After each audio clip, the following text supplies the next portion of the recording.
You look at a screen full of code, and it feels like staring at an alien language.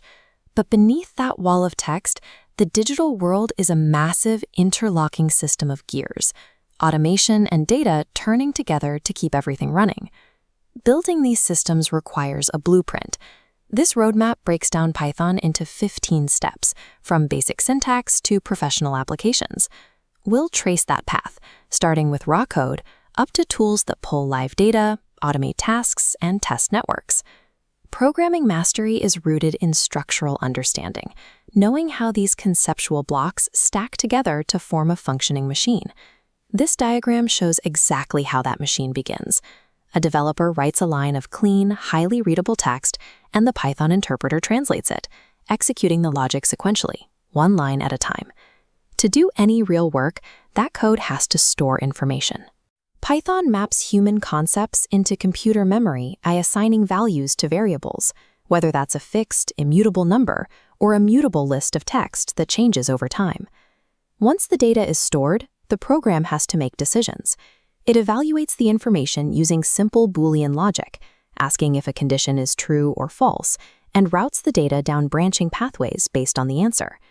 If you need to route 1,000 data points down those pathways, you don't write 1,000 lines of code.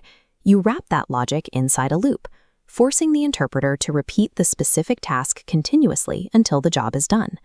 You now have stored data, smart routing decisions, and repetitive action. Those 3 micro-components alone give you the power to transform static text into active computational work. But as that computational work scales up, raw logic becomes a liability. A program with 10,000 loose variables and overlapping loops quickly becomes impossible to read and highly prone to failure. This graphic illustrates how developers contain that chaos through scoping. By bundling a repetitive chunk of logic into a defined function, you create an isolated local environment. The variables inside that function stay separated from the global program, ensuring wires don't cross. This matrix breaks down how Python manages large groups of data. You choose a list for ordered items, a tuple for locked data that shouldn't change, a set for identifying unique values, and a dictionary to map specific keys directly to their corresponding values.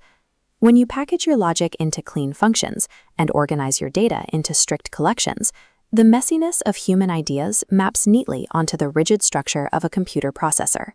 Memory clears out the moment a program closes.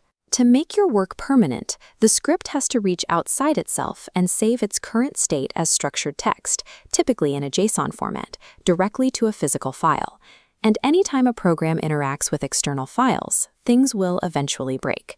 This syntax panel details the try-except block, the mechanism developers use to catch anticipated errors, like a missing document, and instruct the program on how to recover gracefully instead of shutting down entirely.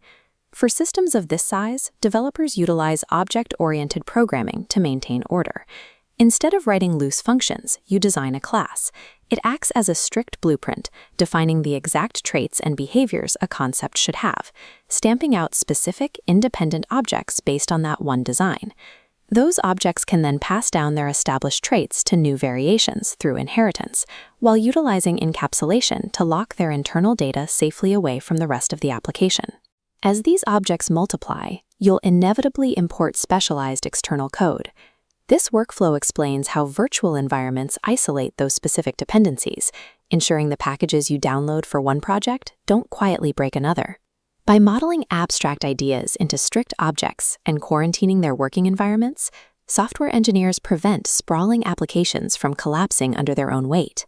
This diagram shows how Python breaks out of your local machine. By using APIs, your application acts as a client, reaching across the internet to communicate directly with external servers. It uses standard HTTP methods, like a GET request to retrieve a profile or a POST request to submit new information, exchanging structured JSON payloads with services around the globe. Once that external connection is established, you can schedule it. Scripts can be set to wake up in the background, orchestrate file movements, and trigger daily reports without any human intervention. This pipeline illustrates what happens when those incoming datasets are enormous.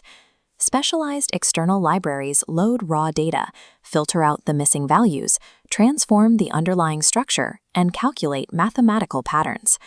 Python functions here as a central command hub, directing global data flows and generating actionable insights. But none of these advanced integrations matter if the foundational code fails silently in a live production environment.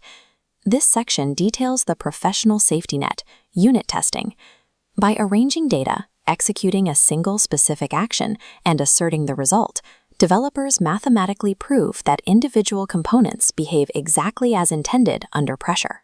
Combine those automated tests with a rigid folder architecture and properly isolated configurations, and you eliminate the primary causes of project decay over time. By mastering these 15 steps, you bypass the confusing wall of text. You gain the practical ability to architect automated, data-driven systems that are mathematically sound today and fully scalable tomorrow.